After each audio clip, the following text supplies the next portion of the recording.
Investir au pays a formé tout au long de cette année plus de 1500 personnes à la création de business à destination principalement de l'Afrique. Et nous en sommes très fiers. En revanche, tout au long de cette expérience, de cette aventure, j'ai fait deux constats. Le premier, c'est qu'il y a un vrai engouement pour l'Afrique et que de plus en plus de personnes commencent à y croire et veulent s'investir pour être des acteurs du changement. Ça, c'est super positif. Le deuxième constat est que malgré tout cela, il y a quand même une grosse méconnaissance au sujet de l'argent et de comment faire pour en gagner davantage. Et donc, ce que je me propose de faire dans cette vidéo, c'est de partager avec toi les 4 manières de gagner l'argent qui existent sur la planète Terre. Il va être question pour moi, peu importe là où tu es, de t'expliquer les avantages, les inconvénients de chacun des systèmes et puis surtout comment faire les transitions. La bonne nouvelle, c'est que je connais les 4 méthodes parce que je suis passé par les 4 méthodes. Aujourd'hui, j'applique principalement 2 d'entre elles. Il y a 2 que j'ai complètement délaissées. Je t'expliquerai pourquoi dans cette vidéo. Et vu que tu es forcément dans l'une des 4 catégories, si tu gagnes 1 centime sur cette planète Terre, alors tu sauras aussi quel est le chemin à prendre pour aller vers autre chose, plus de revenus si c'est ce que tu souhaites, bien évidemment. Alors en bonus aussi à la fin de cette vidéo, je fais une méga promotion. Le genre de promotion que je fais une fois l'année. Et donc, je décide de la faire maintenant. Elle va être valable pour une très courte période de temps. Reste donc jusqu'à la fin pour écouter cette promotion et en bénéficier. Ou alors, en faire bénéficier quelqu'un d'autre qui veut lancer un business très rapidement.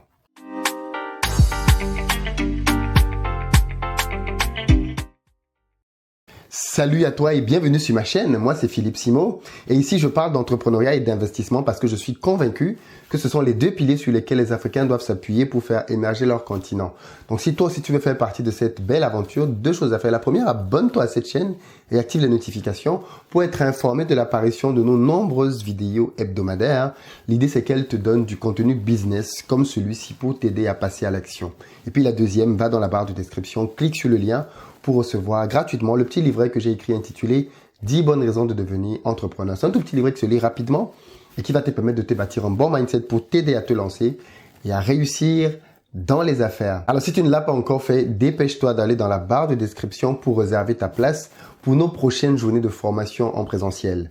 On a 2 dates en Europe, le 25 janvier à Paris, le 1er février à Bruxelles, et ensuite on a 3 dates en Afrique. Le 8 février à Douala au Cameroun, le 22 février à Abidjan, et puis le 14 mars à Dakar. Pour plus d'informations, dans la barre de description, tu as des liens et des vidéos qui te donnent le programme de la journée et surtout, comment faire pour réserver ta place. Si tu veux avoir des résultats différents en 2020, il faut que toi-même, tu fasses des choses différentes. Et commencer à investir sur ta propre formation est la meilleure chose que tu puisses faire. Alors, comme je te le disais en début de vidéo, il n'y a que 4 manières de gagner de l'argent sur toute la planète Terre. Il n'y a aucun moyen supplémentaire. Et donc, dans cette vidéo, je vais partager avec toi mon parcours d'entrepreneur simplement. Moi, j'ai commencé à gagner de l'argent depuis finalement le collège, quand j'ai commencé à faire des cours de répétition à domicile depuis le temps où j'étais en Afrique. Mais on va commencer cette aventure-ci à partir du moment où j'ai terminé mon diplôme d'ingénieur industriel et que j'ai commencé à travailler avec un salaire de 2000 € à la Défense à Paris. Alors, il s'avère que quand tu as fait des études, tu as été programmé pour être salarié. C'est-à-dire que tout au long de ta carrière, de ta vie d'étudiant, on t'a formé pour être un salarié parce que c'est le système qui recrute le plus et qui permet, j'imagine, à la plus grande majorité des personnes d'avoir un revenu.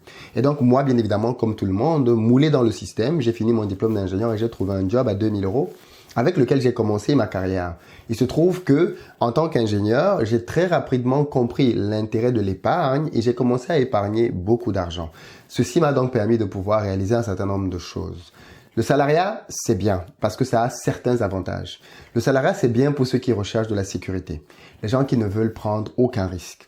Et donc, le salariat a quelques avantages. L'un d'entre eux, c'est que quand tu as un contrat à durée indéterminée, eh bien, tu as une certaine forme de sécurité quand même. C'est que sauf gros cataclysme ou gros changement dans ton économie, tu as quand même ton poste qui est garanti. Ensuite, tu as un revenu qui est garanti tous les mois, ce qui n'est pas rien. Parce que quand tu n'es pas salarié, tu n'as pas la garantie que tu auras un revenu tous les mois. Le salarié est sûr qu'il monte, qu'il descende, il a son revenu à la fin du mois. Ça, c'est un gros avantage. Et puis ensuite, tu as d'autres avantages type la mutuelle santé.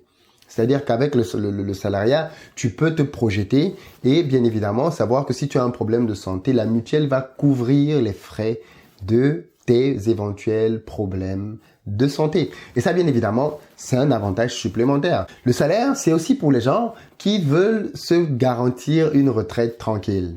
Et donc, le salariat te permet, si tu cotises 40, 45 ans en fonction des pays, d'avoir une retraite plus ou moins calme avec un salaire plus ou moins acceptable. Donc ça fait partie des avantages du salariat. Et d'ailleurs, l'un des avantages que tu as quand tu es salarié, c'est que tu apprends un métier. Quand tu es dans une bonne entreprise avec un bon manager, on te forme réellement à apprendre un métier que demain tu peux valoriser dans plus ou moins d'autres circonstances. Le dernier avantage que je vais te lister ici, c'est qu'avec ton épargne que tu t'es constitué en tant que salarié, tu peux commencer à faire des achats, tu peux commencer à faire des investissements. C'est mon cas par exemple, parce que depuis l'époque où j'avais mon petit salaire, je parvenais quand même déjà à réaliser certains achats, type des achats de terrain en Afrique. Alors le salariat, bien évidemment, ce n'a pas que des choses positives, hein. Il y a aussi quelques contraintes que je vais partager avec toi dès maintenant. La première, c'est que tu as très peu de contrôle sur ta vie et tu as très peu de liberté. Tu as peu de contrôle finalement et peu de liberté parce que c'est ton patron qui décide de beaucoup de choses, de l'heure à laquelle tu te lèves, d'où tu habites, parce que tu peux pas avoir un boulot à Paris et habiter en Australie ou habiter au Congo, tu peux pas. Ton job te décrit et te détermine par rapport à où tu habites. Quand est-ce que tu as le droit d'aller au travail? Et puis, une entreprise, c'est quand même beaucoup de règles aussi. Donc, ton job va te dire ce que tu as le droit de faire, ce que tu n'as pas le droit de faire. Est-ce que tu as le droit de parler ou pas quand tu es en open space? Est-ce que tu as le droit de rigoler ou pas? Est-ce que tu peux décrocher un téléphone ou pas? Il y a pas mal de règles comme ça quand même qui vont faire qu'au final, ta vie est quand même assez cadrée. Moi, il y a beaucoup de personnes que je n'appelle plus en journée parce que je sais que dans leur boulot, ils ne peuvent pas parler au téléphone. C'est une des contraintes et des règles qu'il y a dans certaines entreprises. Tu vas être dans un cadre dans lequel tu vas travailler 35 heures, 40 heures, parfois même un peu plus. Et au final, tu as très peu de levier pour pouvoir augmenter drastiquement ton salaire. Mais attention, on peut gagner beaucoup d'argent quand on est salarié. Oui, c'est le cas par exemple des CEO. Tu peux être cadre dirigeant, tu peux être grand directeur, tu peux être même CEO et gagner beaucoup d'argent. Mais tu es quand même toujours salarié. Ça veut dire quoi? Ça veut dire que tu continues d'échanger ton temps contre de l'argent. Et tant que tu es dans ce système-là, eh bien, la difficulté, c'est que même si tu es footballeur, parce que le footballeur, ça reste un salarié, dès que tu arrêtes de travailler, eh bien, tu gagnes plus d'argent. Même si tu es footballeur. Et d'ailleurs, c'est pour ça que certains footballeurs se retrouvent ruinés à la fin de leur carrière. Parce que dès qu'ils ont arrêté de travailler, l'argent qu'ils avaient, ils n'ont pas su le gérer. Et qu'est-ce qui s'est passé? Ça a été tout de suite la crise. Le gros inconvénient aussi qui vient avec le salariat, c'est au niveau de ton imposition. Les salariés sont les personnes les plus imposées au monde. On impose très lourdement les salariés et en général, on leur prend 30, 40% de tout ce qu'ils gagnent en impôts. Moi, j'ai des amis, par exemple, en couple qui doivent payer des impôts de 8 000 euros. Tu imagines? Ou des jeunes tout seuls qui payent 3 000 euros. Ça fait beaucoup d'argent. Alors attention, les impôts, c'est utile, c'est bien, ça permet de faire pas mal de choses. Mais bien évidemment, je te dis jusque dans ce système-là, tu es dans la catégorie de ceux qui en paient le plus, quasiment. Alors moi, bien évidemment, dans cet état-là, à un moment donné, je me suis rendu compte que moi, je n'étais pas quelqu'un qui était très à l'aise avec ce système-là. J'avais besoin de davantage de liberté. J'avais besoin de pouvoir décider d'un certain nombre de choses dans ma vie, décider quand est-ce que je vais au travail et quand est-ce que je n'y vais pas. Et je me suis rendu compte qu'il y avait un moyen qui me permettait de faire un switch pour pouvoir gagner beaucoup plus. Et c'était celui de devenir consultant indépendant. Les travailleurs indépendants, c'est la deuxième catégorie de personnes qui gagnent de l'argent. Quand tu n'es pas salarié, tu peux devenir travailleur indépendant comme moi. Et en tant que travailleur indépendant, j'ai drastiquement augmenté mes revenus parce que je suis passé de 3 500, 3 600 euros par mois à 10 000 à 12 000 euros de chiffre d'affaires par mois en fonction du nombre de jours où je travaillais par mois dans l'entreprise. Oui, parce que quand tu es travailleur indépendant, tu commences à gagner beaucoup plus qu'un salarié classique. Des travailleurs indépendants, ce sont des gens comme des médecins, comme des avocats. Ce sont des gens qui ont un taux horaire assez élevé et puis qui décident quand même de l'amplitude de travail avec laquelle ils vont exercer. Certains, par exemple, médecins travaillent du lundi au dimanche, de 8 heures à 20 heures, tous les jours, parce qu'ils veulent atteindre un objectif financier. C'est-à-dire que plus ils travaillent, plus ils gagnent. Mais il y a quand même cette contrainte-là qui est qu'ils travaillent beaucoup. L'inconvénient de ça, c'est que bien évidemment, ils passent très peu de temps avec leur famille et malheureusement, parfois s'entraînent des ruptures de couple. Oui, parce que monsieur ou madame avait donné beaucoup trop d'importance à sa carrière ou à son travail d'indépendant et aujourd'hui, il se retrouve un peu seul. D'ailleurs, on a beaucoup de personnes malheureusement qui ont connu ça. Ce sont des drames familiaux. Travailleur indépendant, c'est vrai que ça te donne beaucoup d'argent, mais comme on a commencé à le comprendre, ça a des contraintes. L'une d'entre elles, c'est que tu n'as pas le temps de savourer ton argent. Tu gagnes beaucoup d'argent, c'est vrai, mais tu n'as pas le temps parce que tu travailles énormément. Par exemple, quand j'ai lancé Investir au pays, je devais tout faire dedans. Et ça, c'est le quotidien des indépendants. C'est que tu dois tout faire. Je devais faire des vidéos, je devais créer des formations, je devais faire ma communication, faire mon marketing, gérer mes finances, tout seul. Et donc, forcément, c'est pour ça que tu fais beaucoup d'heures. C'est pour ça que parfois, à 4h, 5h du matin, j'étais encore debout en train de travailler. Parce que quand tu es seul à faire les choses, bien évidemment, tu es énormément pris en tant qu'entrepreneur, c'est vrai, mais tu ne bénéficies pas vraiment de tous les leviers que tout cela peut te donner. Voilà pourquoi c'est une phase dans laquelle on doit rester, mais pas très longtemps. Tu veux devenir ton propre patron? Devenir indépendant est une solution, notamment pour ceux et celles qui sont dans des bureaux, qui travaillent déjà aujourd'hui comme consultants. Pensez sérieusement à vous mettre à votre propre compte. Vous allez gagner beaucoup plus que ce que vous gagnez aujourd'hui. En revanche, vous aurez l'épée de Damoclès sur la tête des impôts. Parce que dès qu'on devient indépendant, notamment consultant, eh bien, la prochaine question que l'on se pose, c'est comment je fais pour payer moins d'impôts? Parce que oui, les travailleurs indépendants sont encore plus imposés même que les salariés. Parce que eux, ils ont les impôts en tant qu'entrepreneurs, hein, et ils ont les impôts en tant que salariés. Donc, ils cumulent les deux impôts et eux, parfois, ça va au-delà de 70-75% d'imposition. Donc, ça peut faire très mal. Ce sont les gros inconvénients d'être dans cette catégorie-là de travailleurs indépendants. Mais c'est une catégorie, comme on a bien pu le voir, dans laquelle il y a beaucoup de gens. L'étape d'après, donc, quand tu es déjà travailleur indépendant, c'est de passer à l'étape qui, à mon avis, commence à te permettre de basculer du côté de ceux qui vont avoir la liberté financière. C'est devenir chef d'entreprise. Chef d'entreprise, c'est quelqu'un qui recrute des personnes qui vont travailler pour lui, pour faire réaliser son propre rêve. Voilà pourquoi tous les salariés travaillent pour réaliser le rêve de quelqu'un. Et donc, du coup, bien évidemment, en tant que chef d'entreprise, tu as la latitude de travailler par choix. Tu n'es plus obligé de le faire. Ça veut dire qu'en tant que chef d'entreprise, tu peux ne pas aller au travail et l'entreprise va continuer de tourner. C'est ce que tous les grands patrons font, clairement. Ils ne sont pas dans tous les pays où il y a leurs entreprises. Parfois, ils sont à la plage, dans leur yacht ou même dans leur jet privé et les entreprises continuent de tourner sans qu'il n'ait besoin d'être là systématiquement. C'est la grande force des chefs d'entreprise. Et eux, justement, ils peuvent connaître ce que l'on appelle la liberté financière parce qu'ils ont délégué les tâches auxquelles ils étaient eux-mêmes assignés hier. Par exemple, dans le cadre d'Investir au pays, dans le cadre de notre croissance, j'ai recruté du personnel pour pouvoir me décharger pour que je puisse moi-même davantage me concentrer là où j'apporte le plus de valeur. Je n'accorde plus de temps au montage, il y a quelqu'un qui est payé pour ça. Je n'accorde plus de temps à la gestion de mes réseaux sociaux, il y a quelqu'un qui est payé pour ça, ainsi de suite. Donc, je me libère de plus en plus de tâches pour arriver à ce stade-là où le chef d'entreprise, justement, pilote de manière stratégique ses activités sans avoir besoin d'y mettre la main.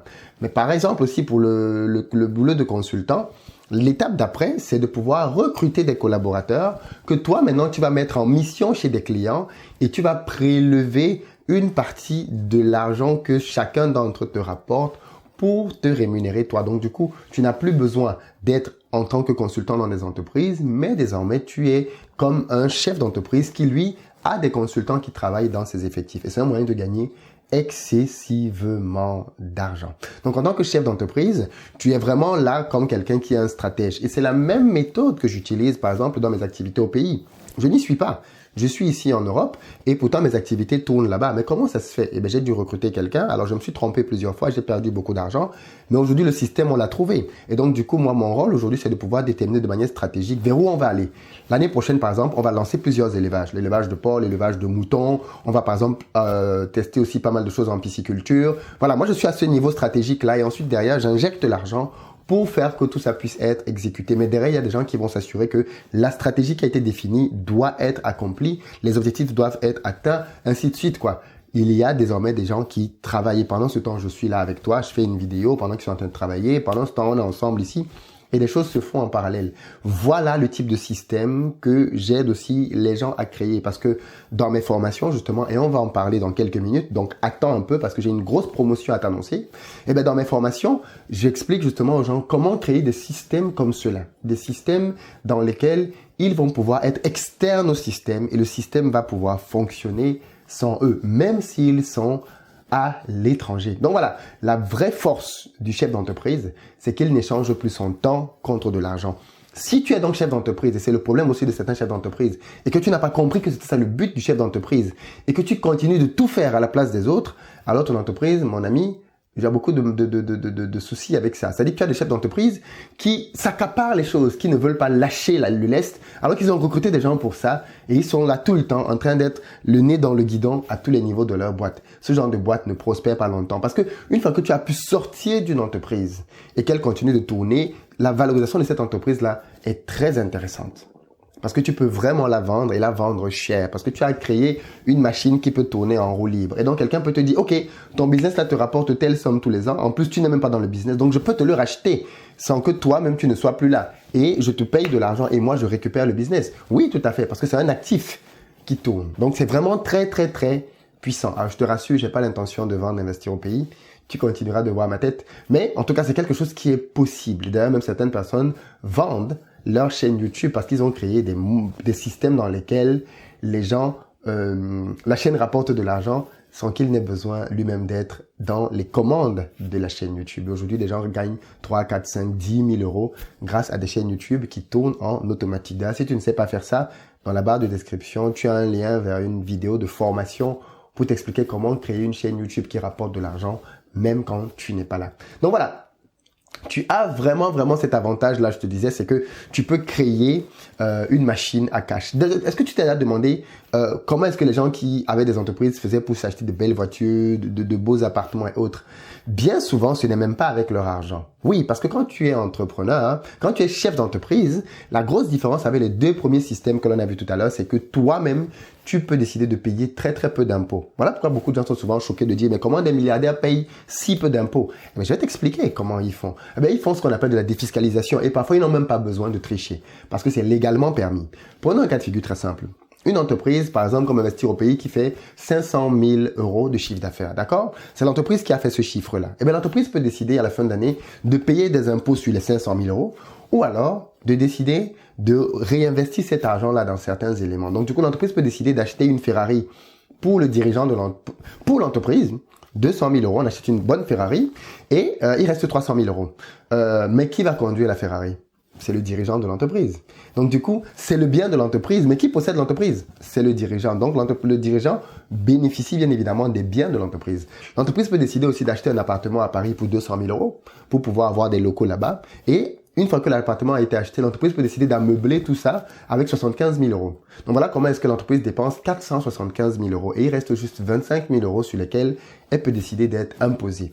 Voilà la puissance de l'entreprise. Voilà pourquoi les entrepreneurs et les chefs d'entreprise ne paient quasiment pas d'impôts sur leur société. Alors quand bien évidemment ils ont déjà fait tout ça, tu vas pas acheter une Ferrari tous les ans, quoi. Si l'entreprise ne continue de gagner de l'argent, il y a d'autres techniques avancées pour défiscaliser, mais bon, c'est pas le but de cette vidéo-là. Donc tu vois un peu que chef d'entreprise, c'est un moment dans lequel tu as vraiment beaucoup de puissance, beaucoup d'impact possible déjà sur les gens avec qui tu travailles, mais au niveau de tes finances, tu as un endroit dans lequel tu peux vraiment devenir libre financièrement, parce que c'est ça la liberté en fait, c'est quand tu as des actifs qui te génèrent de l'argent et qu'avec cet argent-là, tu peux vivre sans problème. Tant que tu as besoin de travailler pour que l'argent soit généré, tu n'es pas libre, même si tu gagnes 10 000, 15 000, 100 000 euros.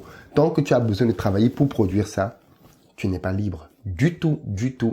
Mais attention, les chefs d'entreprise gagnent aussi de l'argent dans leurs entreprises. Mais comment font-ils? En se payant non pas des salaires, mais des dividendes. Il faut savoir que quand tu te payes un salaire, tu payes beaucoup d'impôts, beaucoup de taxes dessus. C'est-à-dire que quand, par exemple, ton entreprise te paye 2 000 euros, elle paie à peu près 2 000 euros à l'État aussi, en termes de taxes. D'accord? Donc, du coup, ce que les entrepreneurs font, les chefs d'entreprise, c'est qu'ils ne se payent pas de salaire. Et donc, du coup, ils attendent la fin de l'année pour prendre des dividendes. Figure-toi qu'un mec comme Mark Zuckerberg de Facebook se paie 1 euro. 1 euro de salaire à l'année. Mais comment il fait pour être riche, le mec? Il se paie des dividendes parce que les dividendes sont très faiblement taxés. Donc, du coup, à la fin de l'année, le chef d'entreprise et beaucoup d'entrepreneurs d'ailleurs sont en train d'attendre le 31 parce que ils vont passer à la caisse et ils vont récupérer 50 000, 100 000, 200 000 euros qu'ils vont mettre dans leur compte personnel. Et c'est sur ces 200 000 euros-là qu'ils vont payer des impôts aux dividendes, mais qui sont très faibles par rapport aux impôts qu'ils auraient dû payer en tant que salariés. Donc voilà comment les gens se font de l'argent. Donc en une fois dans l'année, et c'est ce que je fais, moi je ne me paye pas de salaire dans mes entreprises, je prends des dividendes. Et donc du coup, en une fois dans l'année, tu te prends suffisamment d'argent pour pouvoir vivre 1, 2, 3 ans, par exemple, si tu le souhaites. Et le reste de l'argent, donc, qu'est-ce qu'on en fait? Quand tu as une boîte comme Investir au pays ou bien comme mon cabinet de conseil qui génère de l'argent, qu'est-ce que tu en fais? Eh bien, c'est simple. Tu arrives dans la 4e catégorie d'enrichissement, c'est que tu le réinvestis. Les investisseurs, c'est le 4e moyen de gagner de l'argent. L'investisseur, c'est prendre ton argent pour le remettre dans le business de quelqu'un d'autre, histoire d'avoir des parts dans ces entreprises-là. C'est tout un métier, hein. Et investir, contrairement à ce que beaucoup de personnes peuvent penser, c'est pas quelque chose de très sorcier. C'est juste que beaucoup de gens perdent de l'argent dedans parce qu'ils ne se forment pas. L'investissement respecte certaines règles. Avant que je ne mette mon argent dans l'entreprise de quelqu'un d'autre, déjà c'est moi qui le sélectionne. C'est pas l'inverse. Parce que je sais qu'il y a des gens qui viennent souvent te dire, oui, Philippe investit dans mon entreprise, donc c'est pas la peine de m'écrire à ce sujet. Je n'investis dans aucune entreprise qui vient à moi. Aucune. C'est moi qui verrai des entreprises après avoir fait mes recherches. Je les sélectionne et ensuite je les contacte. La démarche inverse, non. Du tout. En revanche, qu'est-ce que je fais? Justement, je m'assure d'un certain nombre de critères dans les entreprises dans lesquelles je veux mettre de l'argent. La première chose, c'est l'équipe dirigeante. Qui dirige cette entreprise? Quelles sont leurs relations? Quelle est leur complémentarité? Est-ce que ce sont des gens suffisamment intelligents et suffisamment flexibles? Parce qu'en réalité, il y a toujours de très grosses différences entre l'idée de base d'un projet et la réalisation. Mais pour pouvoir arriver à quelque chose au final qui est différent, il faudrait qu'au départ, il y ait une équipe qui soit suffisamment flexible pour se rendre compte en cours de chemin qu'en fait, on voulait faire A, mais en fait, le marché veut A plume. On va vers A prime. Ou alors le marché veut plutôt B prime. On va vers B prime. Tu as des entrepreneurs qui sont très têtus et qui sont obtus. Comme il a pensé à A, il faut que ce soit A que l'on fasse. Ce genre de personnes, bien évidemment, je m'en éloigne. Mais bon, l'idée, c'est qu'en tant qu'investisseur, tu prennes de l'argent, tu le mettes dans des trucs qui vont tourner pour toi. Et donc, du coup, par exemple, aujourd'hui, en tant qu'entrepreneur, hein, en tant que chef d'entreprise, l'idée, justement, pour nous, c'est de pouvoir trouver de bonnes entreprises pour pouvoir le faire et de bons projets. Par exemple, vu qu'on croit toujours à la terre, un des espaces dans lequel on est en train de diversifier de l'argent, c'est d'acheter des terres. En Côte d'Ivoire, au Sénégal, parce qu'on peut acheter des terres là-bas sans même être un local, et ça c'est très bien. Et au Cameroun, on achète des terrains et demain, par exemple, pour certains de ces terrains, on va peut-être faire de la promotion immobilière ou d'autres choses en fonction de là où le vent soufflera et de là où on pensera qu'il y a un impact et une rentabilité à se faire. Et puis, on réinjecte aussi de l'argent, justement, dans les autres entreprises du groupe. C'est-à-dire que, par exemple, pour tout ce qui est agricole, là, par exemple, en 2020, comme je disais tout à l'heure, on va explorer d'autres élevages et ça va demander de recruter davantage de personnel, de mettre davantage d'argent sur la table pour aller faire du porc, pour aller faire de la pisciculture davantage, pour aller faire, comment j'appelle ça, du mouton et même peut-être du lapin. Donc, on va vraiment diversifier en termes d'élevage pour tester plein de choses dans l'année 2020. C'est donc une année vraiment très riche en termes d'investissement qui nous attend. Donc voilà, l'investissement, c'est pas du tout compliqué, hein. C'est juste que beaucoup de gens, comme je le disais, sont très ignorants. Ils mettent leur argent dans des entreprises ou parce que simplement des gens leur ont demandé de le faire sans jamais savoir comment ça marche. Et la pire chose que les gens font, c'est qu'ils mettent leur argent, rentrent à la maison et attendent que l'argent va travailler pour eux. On va les appeler à la fin de l'année pour dire voilà ton bénéfice. That's crazy, tu vois, ça c'est de la folie de faire ça. Tu dois pouvoir lancer. Et moi, quand je prends des parts dans une société, non, c'est pour être présent. Et comme Warren Buffett l'a dit, tu ne mets pas ton argent dans une entreprise dans laquelle tu ne peux pas décider. Pas du tout. Quand je mets mon argent quelque part, c'est parce que je sais que désormais, j'ai mon mot à dire sur comment les choses vont se faire. Et les gens sont suffisamment intelligents pour qu'on puisse travailler en bonne intelligence. Voilà un peu les 4 manières de gagner de l'argent qui existent sur la planète. Salariés et travailleurs indépendants sont les 2 premières manières, mais avec la contrainte que pour chacune d'entre elles, tu échanges du temps contre de l'argent. Tu peux gagner beaucoup d'argent dedans, mais tu as quand même peu de liberté au final. Et puis les 2 dernières sont celles qui te donnent la liberté financière, que ce soit chef d'entreprise avec des salariés qui travaillent pour toi ou alors investisseur. La bonne nouvelle aussi, c'est que tu n'as pas besoin d'être chef d'entreprise pour commencer à penser à être investisseur. Moi, j'ai commencé à investir depuis l'époque où je gagnais 2000 euros. Et c'est d'ailleurs ce à quoi j'incite beaucoup de gens, c'est de skipper, même si possible, l'étape travailleur indépendant. Moi, travailleur indépendant a été très important parce que ça m'a permis de gagner beaucoup plus d'argent et donc de pouvoir accélérer encore mes investissements. Mais tu n'es pas obligé de passer par cette étape-là. Tu peux, comme je forme justement à cela, lancer des business du type un élevage à 2000 euros. Pourquoi est-ce que 2000 euros? Alors ça, si je veux bien le préciser, parce que certaines personnes ne comprennent pas la finalité quand je dis aux gens de lancer des business avec 2000 euros. 2000 euros, ce n'est pas ta vision globale. 2000 euros, c'est avec quoi tu commences. Mais il faut avoir un très grand rêve. Tu dois rêver d'être le leader de ta ville, de ton pays, de ton continent. Mais tu dois rêver très grand. 2000 euros, c'est pour pouvoir commencer. C'est tu commences petit, mais tu rêves très grand. C'est le principe, la théorie des grands. C'est je commence petitement, mais j'ai de très très grandes ambitions. Et c'est vraiment ce que je te souhaite. Voilà pourquoi pour cette fin d'année, justement, j'ai décidé de faire une promotion exceptionnelle sur 2 formations. Poulet, pisciculture. Pourquoi? Parce qu'elles sont complémentaires. En réalité, quand tu as un élevage, c'est bien d'avoir de la pisciculture à côté. Pourquoi? Parce que tu peux drastiquement réduire les coûts de ton alimentation pour tes alevins, pour tes poissons, si tu les nourris avec les déjections de tes poules. Par exemple, c'est un très très bon moyen de pouvoir réduire des frais. Et comme ce sont 2 élevages complémentaires, ce que je te propose justement, toi, c'est de pouvoir en bénéficier en te donnant une promotion de 50%. Si tu prends ces 2 formations maintenant, poulet et élevage, tu te retrouves à 3 000 € hors taxe. Ce que je te propose, c'est de prendre ça à 1 500 €. Tu as 2 formations. Rien que le poulet, c'est 1 999 € hors taxe. Rien que le poulet. Donc du coup, là, tu l'as pour moitié prix. Les 2, 1 500 €. Mais c'est une promotion, bien évidemment, qui ne dure que quelques jours. Le Père Noël ne passe pas tous les jours dans l'année. Donc, du coup, ce que je te propose, c'est d'en bénéficier vraiment pendant les quelques jours restants avant la fin d'année. Tu te décides, tu passes à l'action, tu prends tes formations et dès 2020, tu implémentes. Tu nous rejoins dans le groupe des agropreneurs et on va t'accompagner. On va t'accompagner à la réalisation de ton projet. Et comme beaucoup d'autres entrepreneurs que tu rencontreras dans ce groupe-là, tu vas pouvoir lancer ton projet, que ce soit au Cameroun, en Côte d'Ivoire, au Bénin, au Sénégal, au Mali. Il y a dans le groupe des gens dans différents pays qui lancent des projets, qui ont des résultats et qui partagent leurs résultats avec les autres. Donc, que tu sois à l'étranger, ne t'inquiète pas, dans le groupe, il y a des gens qui peuvent t'aider. Si tu es au pays, tu vas trouver des associés. Il y a de la place pour tout le monde dans nos groupes d'accompagnement. Ne te donne plus d'excuses. Passe à l'action. Si tu crois en la Terre, si tu crois que la Terre ne ment pas, si tu crois que nos populations aujourd'hui doivent cesser de dépendre de manière alimentaire des autres continents, parce qu'aujourd'hui, malheureusement, on a une recrudescence des cancers parce qu'on achète de plus en plus de la nourriture à l'étranger, alors tu dois te lever pour agir toi aussi contre cela. Et le moyen que tu as de le faire, au-delà d'être un activiste sur les réseaux sociaux, c'est de créer des business, de devenir partie de la solution. Arrête de rêver ta vie et commence à réaliser tes rêves. Et puis partage cette vidéo à tous ceux et toutes celles qui veulent se prendre en main et changer leur quotidien. À tout de suite dans la barre de description. Ciao.